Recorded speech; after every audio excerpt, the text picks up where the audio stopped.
My name is Jerry Thompson, and at 34 years old, I never expected to become the most powerful person at my tech company overnight. I was used to my modest workspace in the open floor plan, constantly hearing VP Richard mock my position. That Tuesday morning was no different. Still cannot even afford a corner office, he joked to the room. I just sipped my coffee silently. Our company realtor Patrick was patched into the call. Bad news, he announced. The landlord has terminated your lease effective in 29 days. The room fell silent. All eyes turned to me. If you are watching this, drop a comment letting me know where you are from, and do not forget to like and subscribe to hear how I transformed from the woman without an office to the one who changed everything. I earned my MBA from Washington State University, not an Ivy League school like most of our executives. While they had family connections and trust funds, I worked part-time jobs to pay for my education. That difference in background created an invisible divide the moment I joined Velocity Tech Solutions 6 years ago as a project manager. My journey to operations director was paved with late nights and sacrificed weekends. I proved myself repeatedly with successful project deliveries and process improvements that saved the company millions. Yet in our gleaming downtown Seattle office, with its floor-to-ceiling windows and designer furniture status, was measured by your office location, not your contributions. Richard Miller, our vice president of business development, embodied everything I found frustrating about corporate culture. His Harvard MBA and family connections to venture capitalists gave him automatic respect I had to fight for daily. His corner office overlooked Puget Sound, while my desk sat in the open concept area, surrounded by the constant noise of ringing phones and office chatter.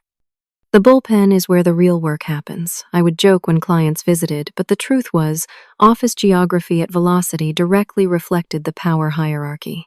The executives ringed the perimeter in spacious offices with privacy and views. The rest of us populated the central area like worker bees in a hive. As operations director, I managed everything from vendor contracts to facility maintenance. I ensured our client servers never went down. Our supply chain remained unbroken, and our workplace functioned smoothly.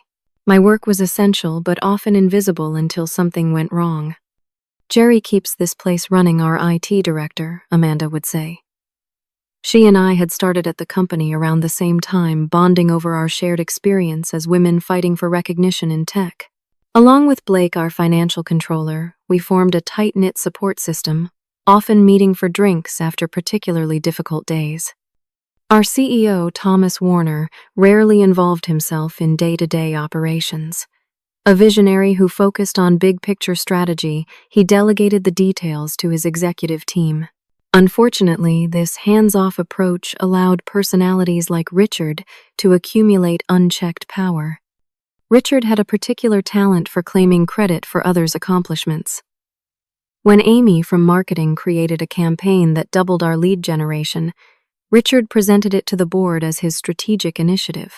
When Connor from product development solved a critical technical issue, Richard described it as the result of his guidance. This pattern was especially pronounced with female employees, whose ideas he routinely dismissed in meetings only to present them as his own weeks later. My first major confrontation with Richard came 3 months after my promotion to operations director.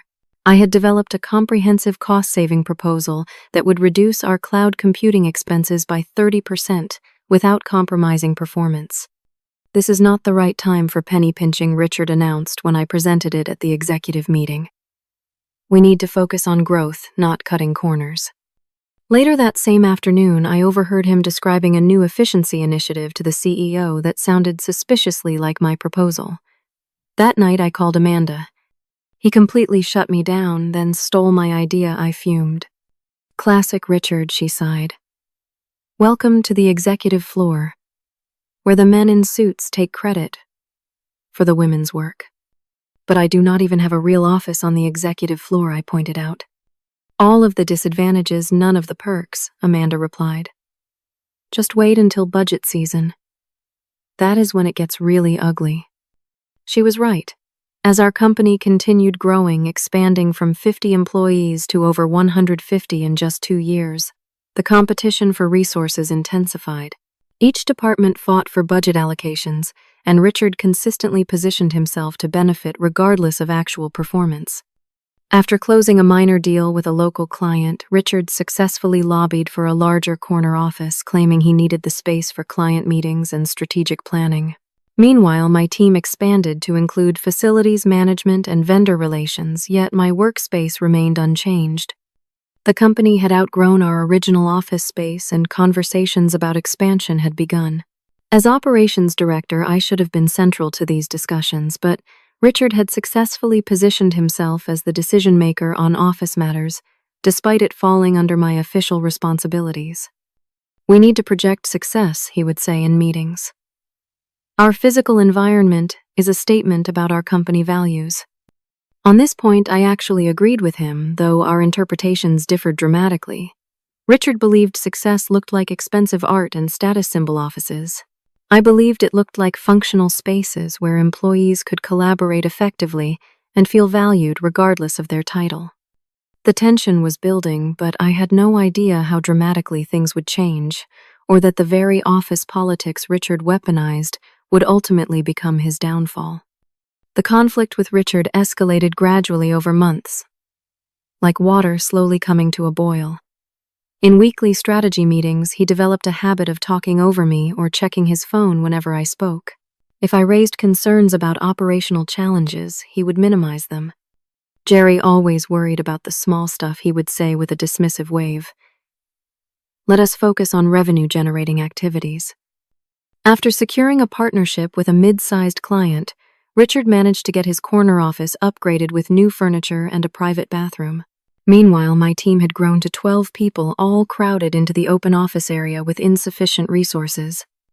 The Axon project became my primary focus that summer, a major client implementation that would increase our annual recurring revenue by 20% if successful. My team worked late nights and weekends, coordinating with product development to customize our solution for their complex needs. The night before the final presentation, I stayed until 3 a.m, ensuring everything was perfect. Richard had barely been involved, focusing instead on a smaller but more prestigious client he could entertain at expensive restaurants. The morning of the Axon presentation, I arrived early despite my lack of sleep, reviewing the materials one final time. Richard arrived just minutes before the meeting, fresh and well-rested. "Great work, team," he said, as he took the seat at the head of the table directly opposite the client CEO. I presented the technical solution, while Richard interjected with broad statements about our vision and strategic alignment. When the client signed the contract, Richard stood up first to shake hands, positioning himself in the center of the group photo that would later appear in the company newsletter with the caption, "VP of Business Development Richard Miller secures landmark deal with Axon Technologies."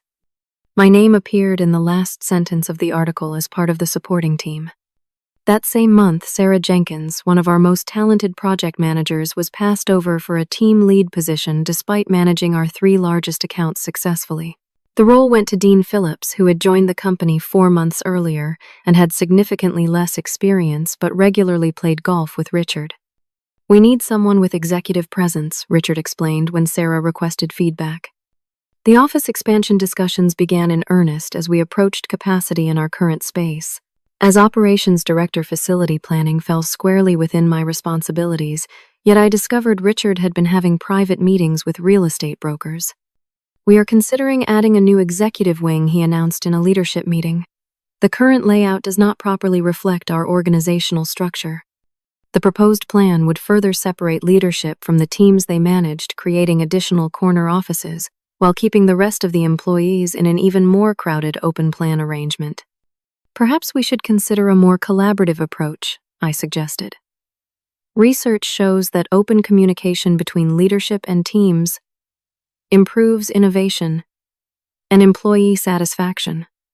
"Those studies are conducted by companies that cannot afford proper offices," Richard replied, generating chuckles around the table. "Jerry, not everyone is content with a desk in the hallway." The comment stung, but I maintained my professional demeanor. Later that day, I overheard Richard talking to James from sales. "She is not executive material. No presence, no vision. Just a glorified office manager." The holiday party that December became another venue for Richard's subtle undermining. As employees celebrated a successful year, the CEO called for toasts from the leadership team. To our amazing sales department who exceeded targets by 40%, Richard raised his glass. And to operations who, kept the lights on and ordered the coffee. The room laughed uncomfortably as he continued.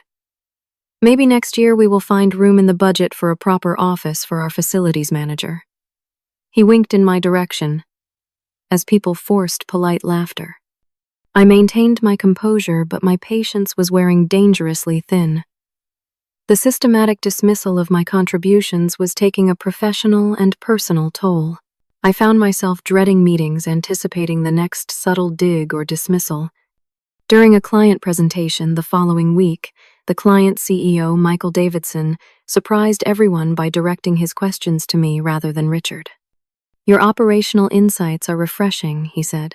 "Most companies we work with do not have such a clear understanding of implementation challenges."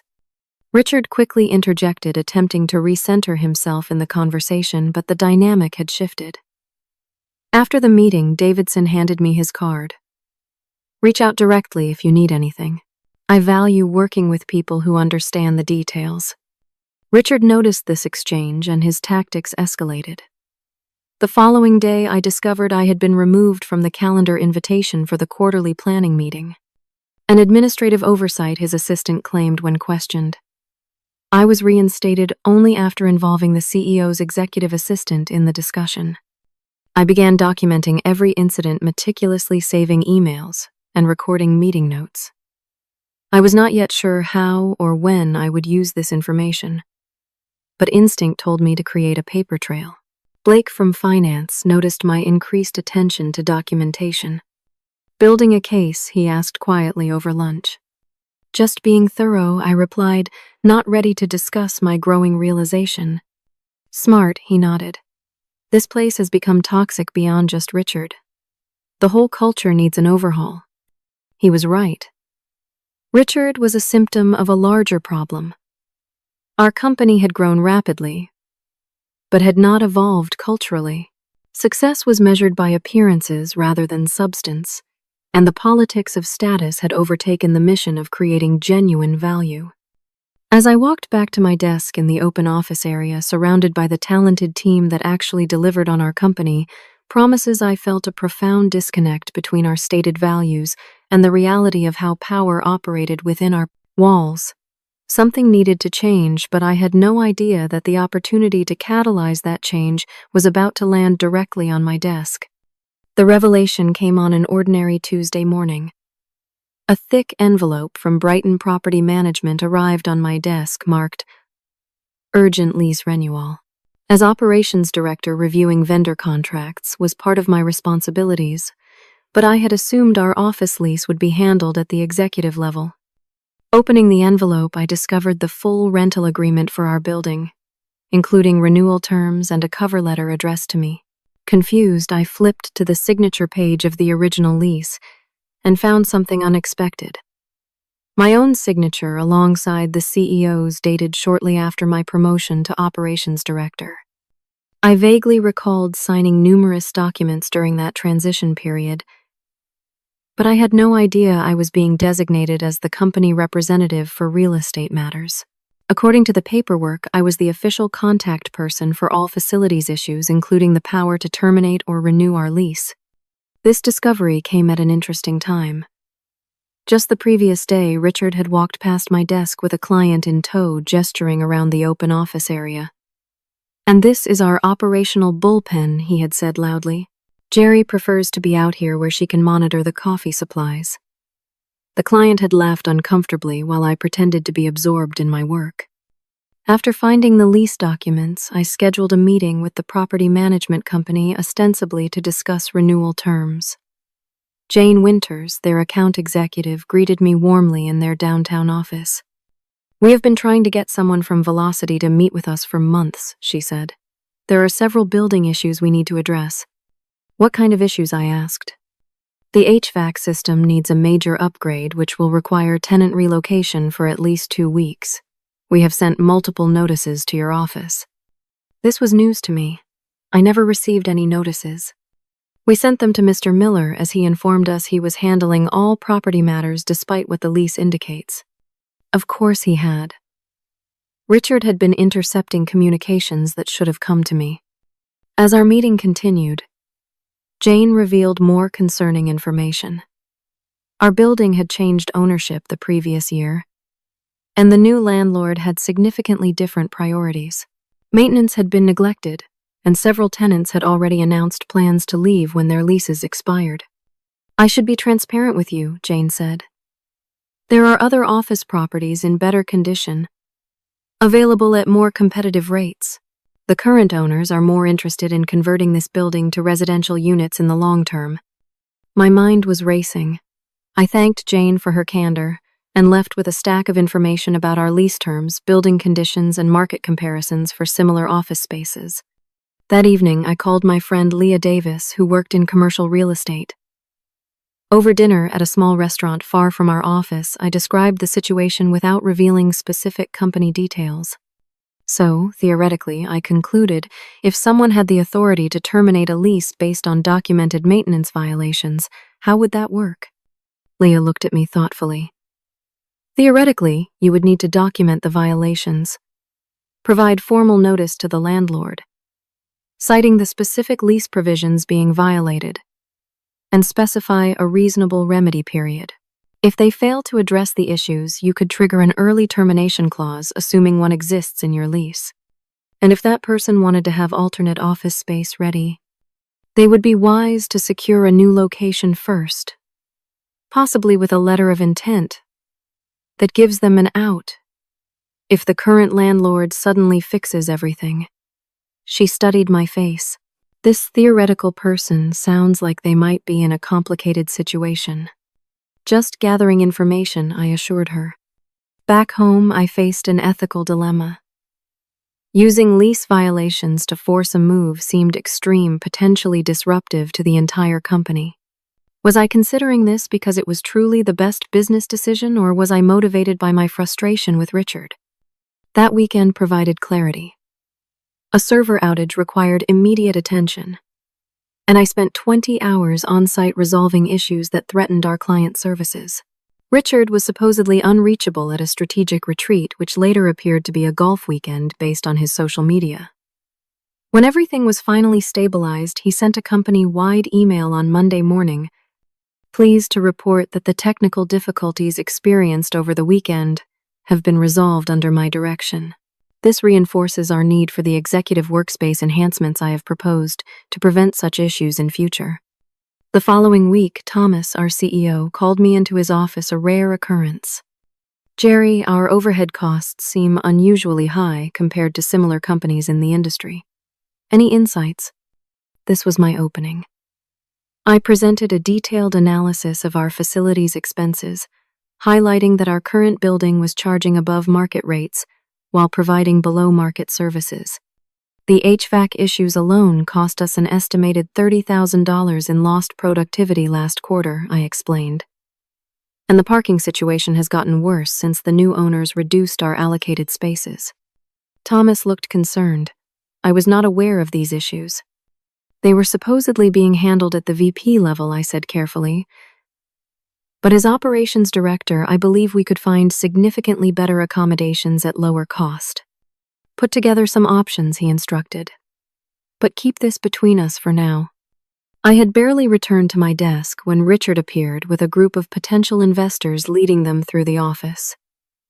As they approached my area, I heard him say, "And this is Jerry's cubicle kingdom. She insists on sitting with the staff rather than having a proper office. Some people just never develop executive mindset." The investors nodded politely, but I noticed one woman in the group frowning slightly. She caught my eye and gave me a subtle nod of recognition, one professional to another seeing through Richard's transparent attempt to diminish me. That moment crystallized my decision. This was not just about my wounded pride. It was about a fundamentally flawed company culture that needed disruption to evolve.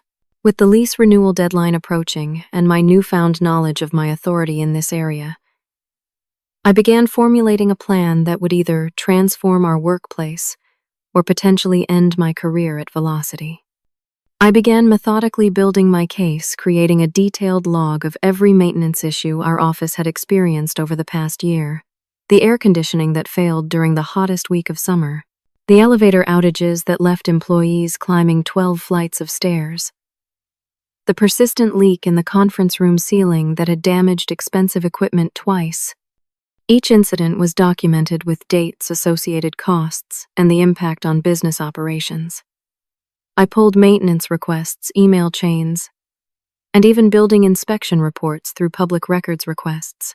The picture that emerged was clear: our landlord was in violation of multiple lease provisions regarding building maintenance and safety. Meanwhile, I conducted secret meetings with commercial real estate agents during lunch breaks and early mornings.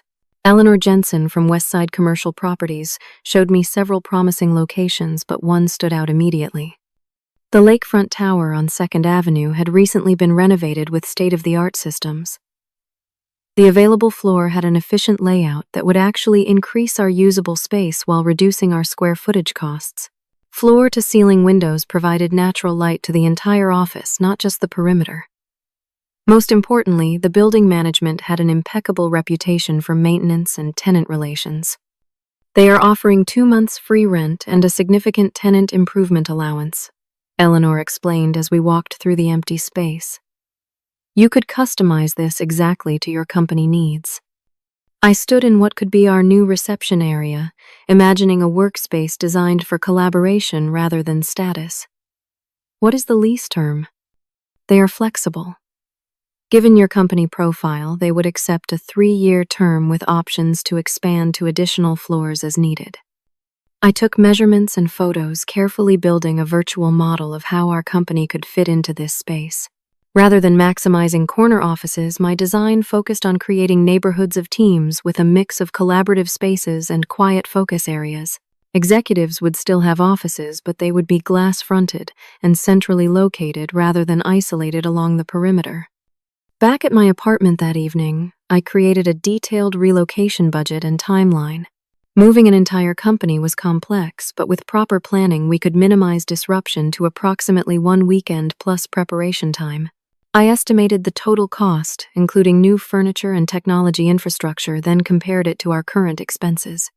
The result was compelling. Even with moving costs, we would save nearly 20% annually while gaining a significantly better workspace. The next phase was delicate. I needed allies but had to be extremely selective about who to trust. Amanda from IT was my first choice, as we would need her expertise for the technology transition. I need to show you something, but it has to remain completely confidential, I told her over coffee away from the office. She studied the plans I had created, asking insightful questions about server rooms and network infrastructure. This is brilliant, Jerry. The current building is a nightmare from an IT perspective, but what about the existing lease? We are locked in for another 18 months. Not necessarily.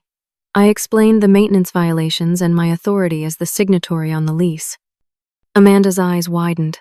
Richard has no idea you have this power, does he? None whatsoever. Count me in. What do you need? A technology transition plan and cost estimate by Friday. And absolute secrecy. My next conversation was with Blake from finance, who would be essential for budgetary approvals. Like Amanda, he immediately recognized the financial benefits of the plan. The board has been pushing for cost reductions, he noted. This accomplishes that while actually improving our situation. But the short-term cash flow for the move will require careful management. Can you create a financial model showing the 3-year impact, I asked? Already thinking about it. This could be structured to look extremely favorable on our quarterly reports. With my core team in place, I refined the plan further, creating contingencies for every scenario I could imagine. If Richard somehow got wind of this and tried to intervene, if the current landlord suddenly offered repairs, if the CEO balked at the disruption, I needed to be prepared for anything. The most critical piece was setting up the call with our company realtor, Patrick Sanders, who managed our lease negotiations. I had worked with him on smaller property matters before, but never something of this magnitude. Patrick, I need to discuss some concerns about our current lease. I began carefully when I reached him by phone. I have been wondering when someone from Velocity would call, he replied. The building has gone downhill since the ownership change. I outlined the documented violations and my position as the authorized signatory. I need to understand our options for early termination based on these conditions. Patrick was silent for a moment. This is unusual, Jerry. Typically, these decisions involve multiple executives. I am the authorized representative on the lease, I repeated firmly.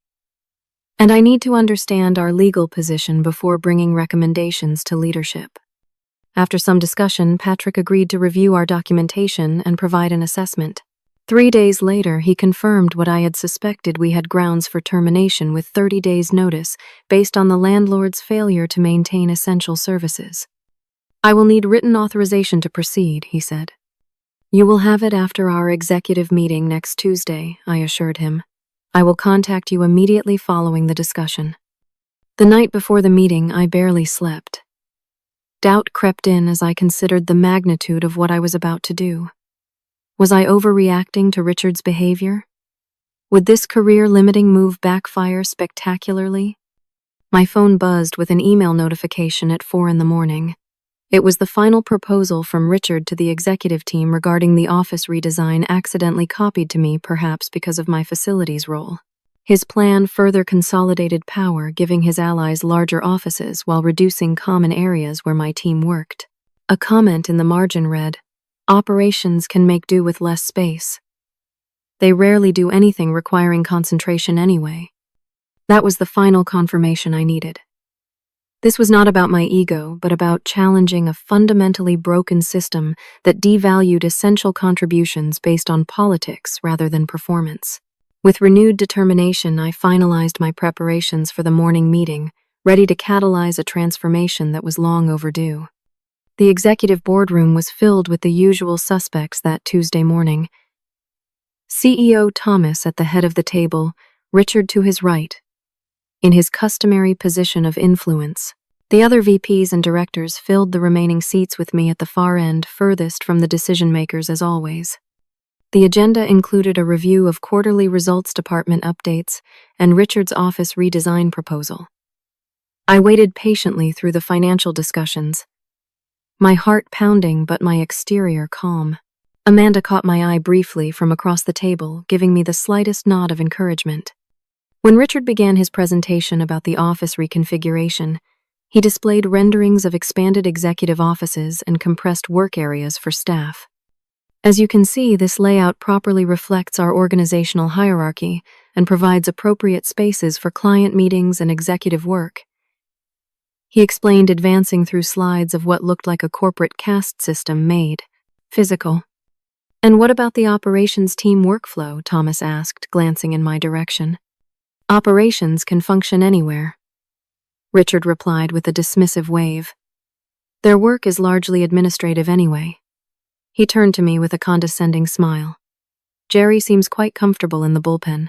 Still cannot even afford a corner office, right? Several executives chuckled politely while others looked uncomfortable.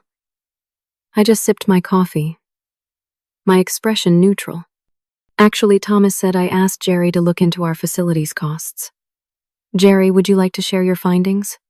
Thank you, Thomas, I said, standing up. Before I begin my prepared remarks, I need to inform everyone that our company realtor, Patrick Sanders, is joining us by phone for the first portion of this discussion. Richard frowned. That was not on the agenda. I connected the call, putting it on speakerphone. Patrick, are you there? Yes, I am here, his voice came through clearly. Thank you for joining us. Have you reviewed the documentation I sent regarding our current building situation? I have, and I have also spoken with Brighton Property Management this morning, as you requested. Richard was looking increasingly confused. What is this about? I ignored him, focusing on the call. And what did you determine, Patrick? There was a brief pause before Patrick spoke. Based on the extensive documentation of maintenance failures and safety concerns, And in accordance with Section 27.3 of your lease agreement, I have submitted formal notification of lease termination, effective 29 days from today. The room fell completely silent. Thomas sat up straighter, his expression unreadable. Richard's face flushed red. "What the hell?" Richard finally sputtered. "You cannot do that without board approval. Patrick, this is a mistake you need to retract immediately." The termination notice was submitted with proper authorization from the company signatory designated in the lease agreement, Patrick replied calmly. "And who authorized this?" Richard demanded, looking around the room accusingly. All eyes turned to me. I remained standing, my posture relaxed, but confident. "I did," I said simply. "You," Richard laughed incredulously.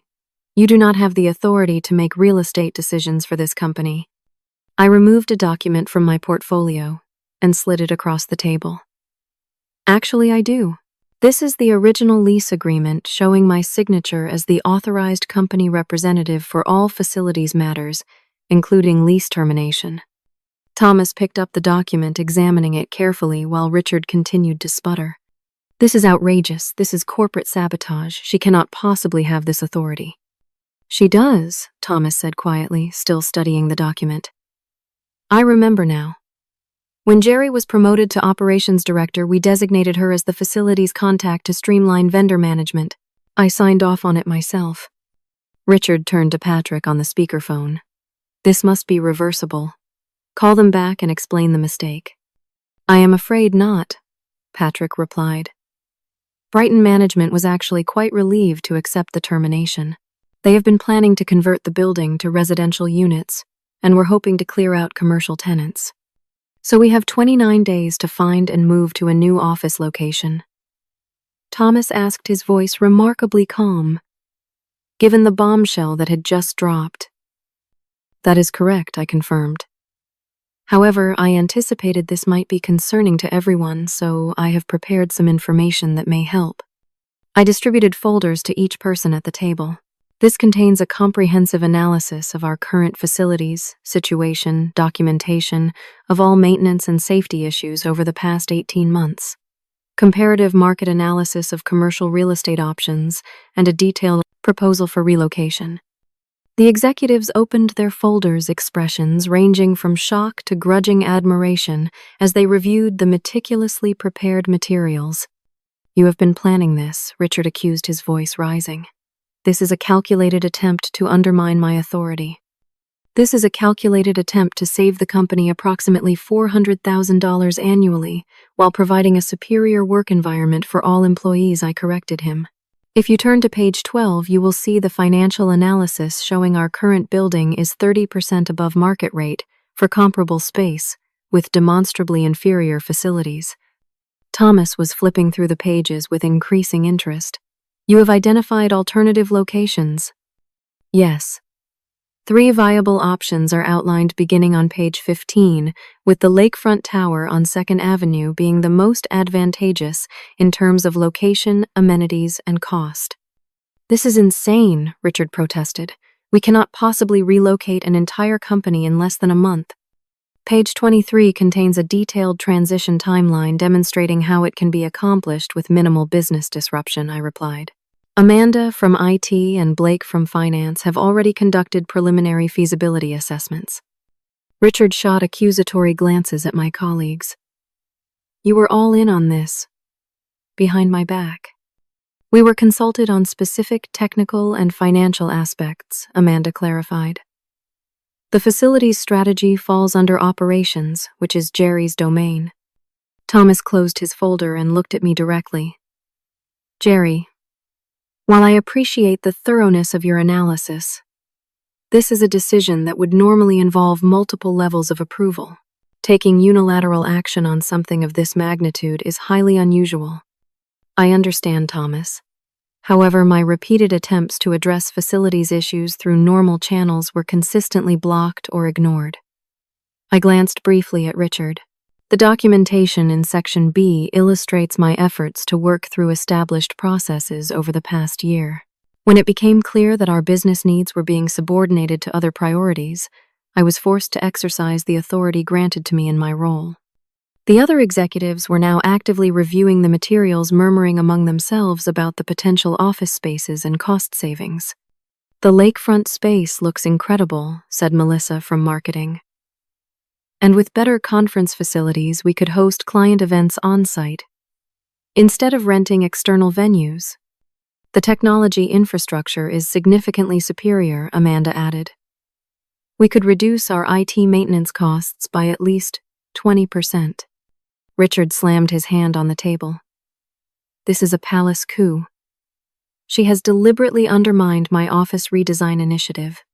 Your initiative would have cost an additional $200,000 for cosmetic improvements to an inherently problematic building," I pointed out.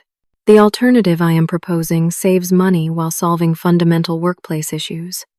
Thomas raised his hand for silence, and the room immediately quieted. "Patrick, thank you for your time. We will follow up with you later today." After disconnecting the call, Thomas looked around the table. "I need to speak with Jerry privately. Everyone else, please review these materials and be prepared for an emergency planning meeting at 3 this afternoon." As the room cleared, Richard lingered, clearly wanting to be included in the private conversation. Thomas looked at him pointedly. "Richard, that means you too." Left alone with the CEO, I prepared myself for potential termination. What I had done was bold and risky, bypassing normal corporate protocols. Thomas studied me for a long moment before speaking. "That was either the most brilliant or the most reckless thing I have ever seen an executive do. I have not decided which yet. I understand it was unorthodox," I acknowledged. "But sometimes transformation requires disruption. Why did you not come to me directly with these concerns?" "With all due respect, Thomas, I tried several times. My emails requesting meetings to discuss facilities issues were repeatedly delayed or rescheduled. In the meantime, decisions were being made that would have locked us into an unsuitable space at premium prices for years to come." He nodded slowly. "I have been too removed from day-to-day operations, it seems." He tapped my folder. "This analysis is exceptional. The level of detail, the financial modeling, the implementation planning. This is executive-level strategic thinking." "Thank you. But the method. Jerry, you have forced the entire company into a major transition without consensus building. Sometimes asking permission ensures nothing will change," I said quietly. "The culture here has become focused on appearances and politics, rather than smart business decisions." I saw an opportunity to reset that dynamic. Thomas was silent for several moments, considering. Finally, he stood up. "I am placing you in charge of the relocation task force, effective immediately. You created this situation. You will be responsible for ensuring it succeeds. If this transition goes poorly, your career at Velocity is over. If it goes well?" He paused. "Well, let us just say I will be watching your leadership capabilities very closely." "I understand completely." As Thomas walked toward the door, he turned back. "And Jerry, in the new office, make sure you select an appropriate space for the operations director. Corner office. With a view, I think." For the first time that day, I allowed myself a small smile. "I will take that under advisement." The emergency executive meeting that afternoon was tense but productive. Richard arrived last, clearly, having spent the intervening hours trying to reverse the lease termination. His normally perfect appearance was disheveled, his expression thunderous. "The landlord refuses to rescind the termination he announced without preamble. Apparently, they have been wanting to convert the building and see this as an opportunity."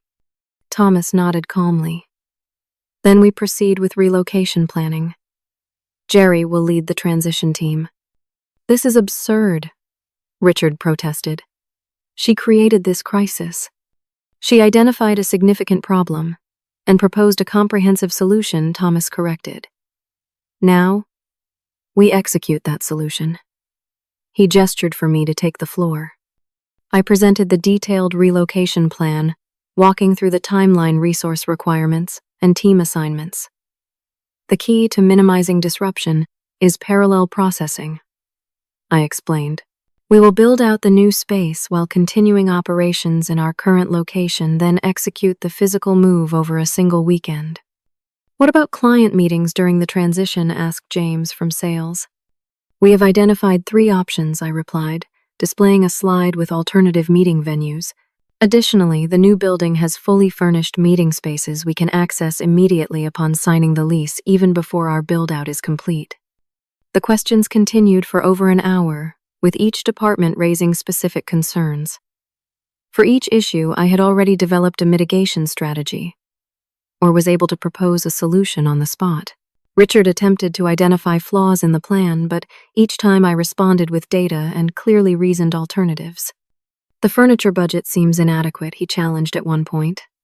If you look at Appendix C, we have obtained 3 competitive bids from commercial furniture providers, I responded. Additionally, much of our existing furniture can be reused, particularly the higher-end pieces from the executive offices. Gradually, the mood in the room shifted from crisis management to excited planning. The renderings of the new space showed a modern collaborative environment that would genuinely improve how we worked. Even the most skeptical executives began to engage constructively. Jerry, this is impressively thorough, Melissa from marketing admitted. You have thought of everything. Not everything, I am sure. I smiled. That is why I need each department to assign a liaison to the transition team by tomorrow morning. Your specialized knowledge will be essential. As the meeting concluded, Thomas announced the formation of a relocation task force with me as the lead, effective immediately. All other initiatives are secondary to ensuring a smooth transition. Jerry has full authority to make necessary decisions and allocate resources. Richard remained after the others left, approaching Thomas and me with barely contained fury. This is a mistake. She ambushed the entire executive team with this unilateral decision. The mistake was ignoring her input on facilities, matters when that is literally her job, Thomas replied firmly. Richard, your focus should be on ensuring your team is prepared for the transition, not undermining it. So she gets rewarded for corporate sabotage.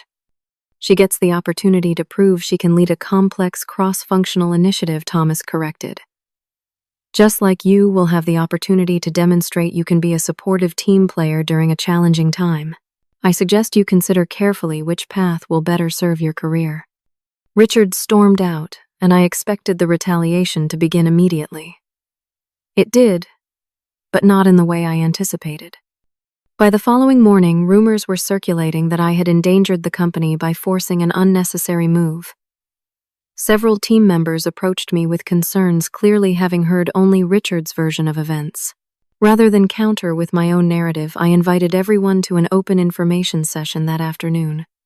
In a packed conference room, I presented the same data I had shown the executives, the building issues, the cost comparisons, the opportunity for improvement. I answered questions honestly and acknowledged the challenges ahead.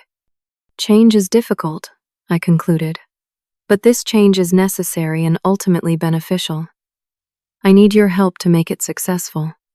One by one, people began to offer assistance. A junior designer volunteered to create signage for the new space.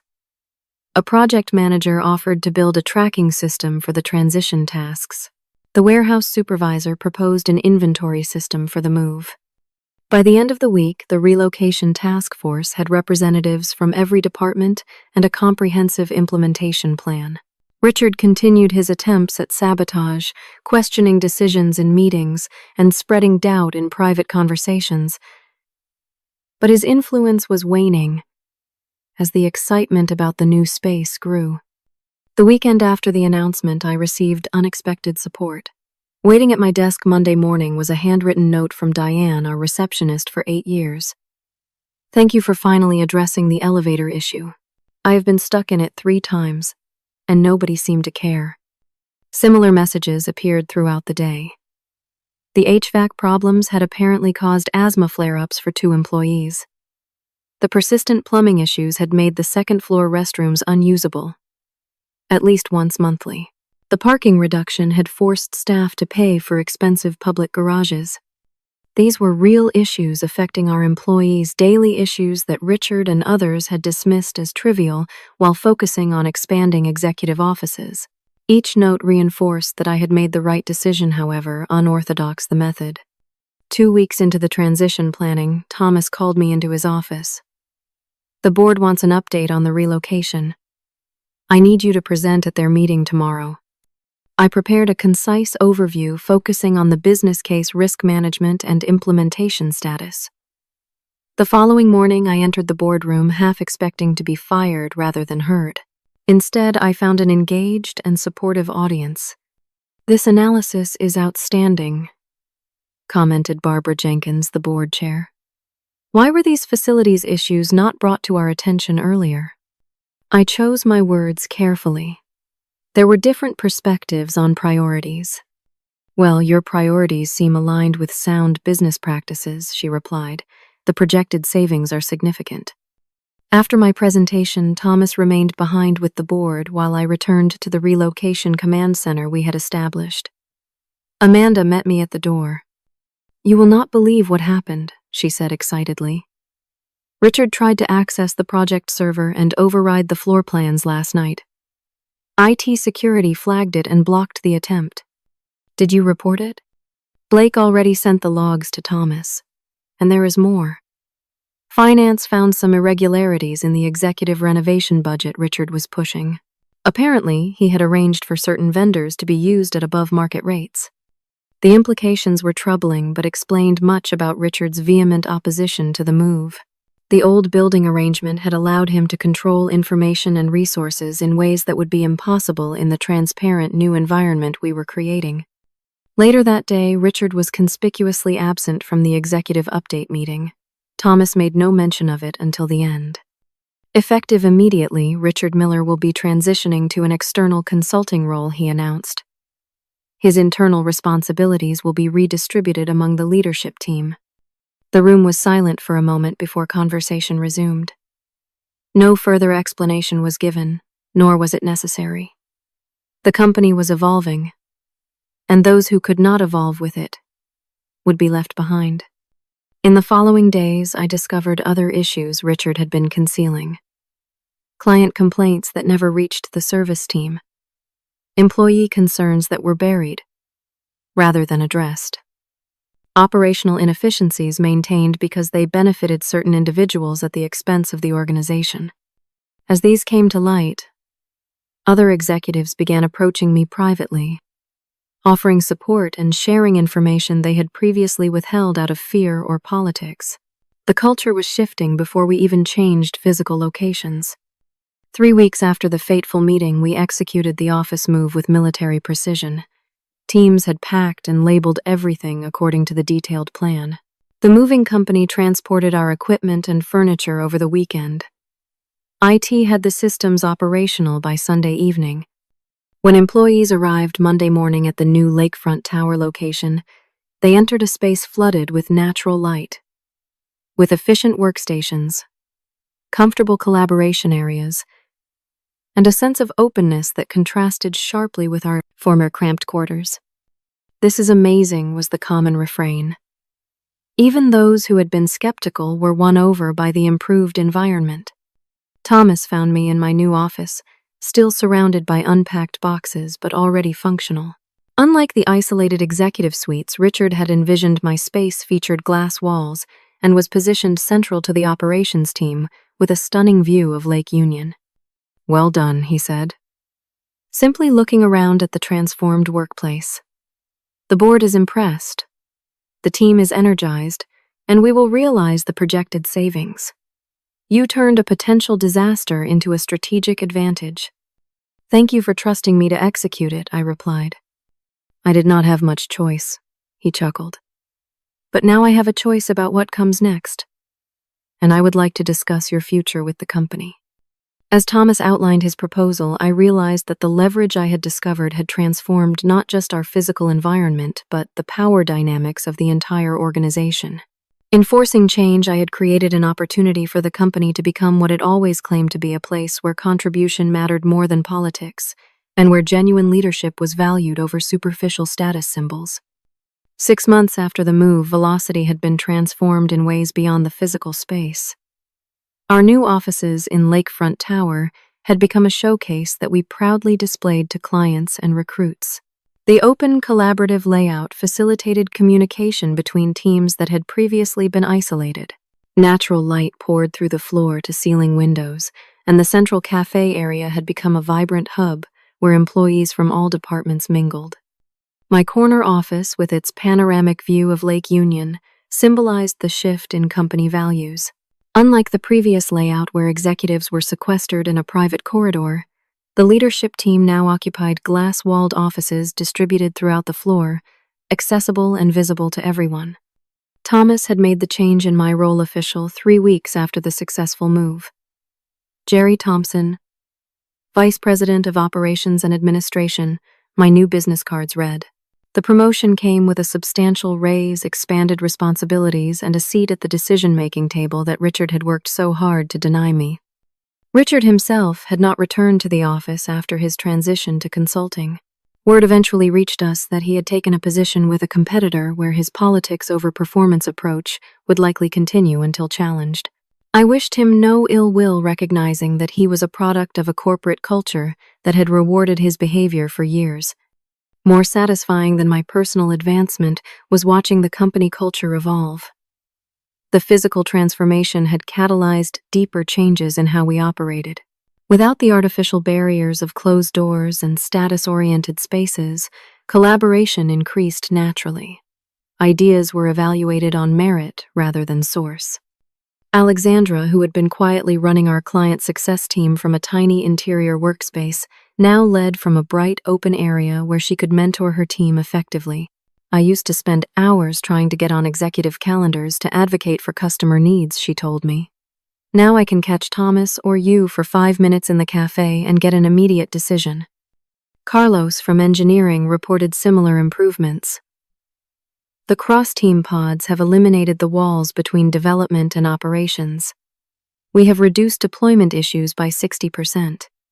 Perhaps the most meaningful change was the advancement of employees who had previously been overlooked. Sarah Jenkins, who had been passed over for promotion in favor of Richard's golf buddy, now led our largest client team. Her performance metrics were outstanding, validating what I had always known about her capabilities. I made mentoring a priority in my new role, establishing regular meetings with promising employees regardless of their department or background.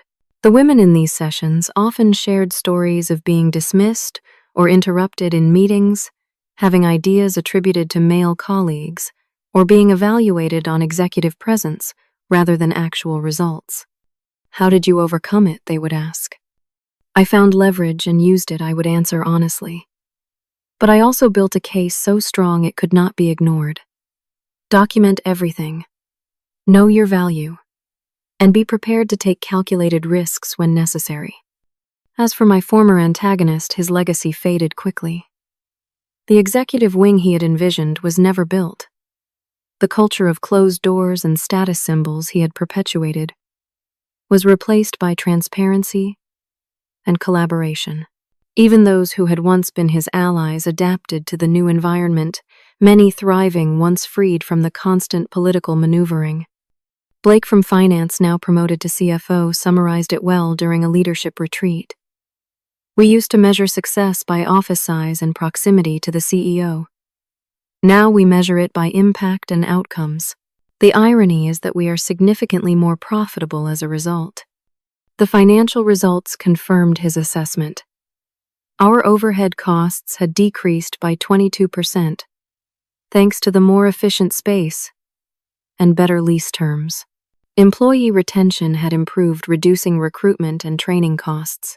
Most importantly, our client satisfaction scores had reached record highs as internal barriers to service delivery fell. Thomas acknowledged these improvements during an all-hands meeting marking our 6-month anniversary in the new space.